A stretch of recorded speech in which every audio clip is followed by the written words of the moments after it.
Городскими депутатами рассмотрен вопрос о внесении изменений в статью 13 Закона Республики Саха, Якутия о местном самоуправлении в Якутии и статью 68 Закона о муниципальных выборах в республике. То, что мы сможем сэкономить, например, в местном бюджете свыше 50 миллионов, порядка 60 миллионов рублей, это тоже не маленькая сумма для города, и она может действительно пойти на какие-то нужды города. Учитывая действительно, сколько тратится еще на агитационную работу, каждый кандидат вкладывает средства, и не всегда только свои, скажем, да. Поэтому здесь, конечно, финансовая составляющая, она действительно есть. Надо отметить, что в последнее время мы видим, что идет определенное сокращение активности избирателей.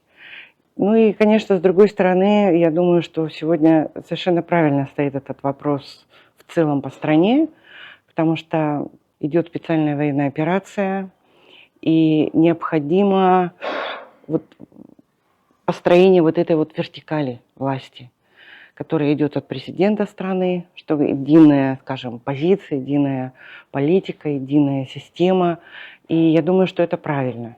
К нашему времени сегодня, если соотноситься, то сегодня отмена прямых выборов глав городов, субъектов, регионов, это, я думаю, правильное решение. В любом случае глава города, он будет подотчетен и перед депутатом, и перед жителями города, потому что в первую очередь он работает для жителей города. То есть должны все равно быть требования к этой кандидатуре, критерии определенные, которые должны будут исполняться.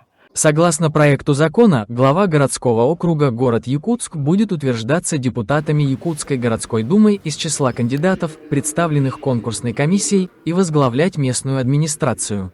На уровне более 80 регионов нашей страны уже принято решение о том, что выборы мэра, они не будут иметь прямой характер. В связи с этим и обсуждение прошло на уровне нашей городской думы, и практически большинством депутаты проголосовали за изменение того законодательства, о котором шла речь в 68-й статье. И, собственно, надеемся, что это будет иметь положительный характер в будущем.